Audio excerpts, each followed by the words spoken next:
งามแท้งามวะมาเบิ่งแน่นี่นะมันเห็ด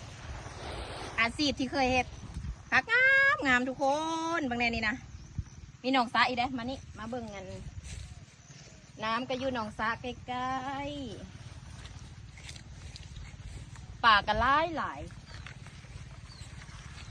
ป่าหลายเพศหลายวะนะระวังนะจ๊ะป่ากระไรนี่หลายบ้างในป่านะน้ำจะใสทุกคนเอ้ยบางแนนี่นะแต่ละมือแต่ละเว้นคักขนาดตักน้ำหดพักแม่โดยเมื่อไรเนี่ยกัดมือนี้แหละลูกเนี่ยเวียกเก่าเวียกเดิมนี่นะไป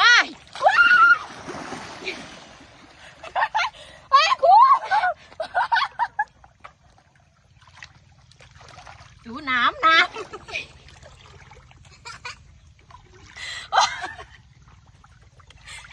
ปิดติบอ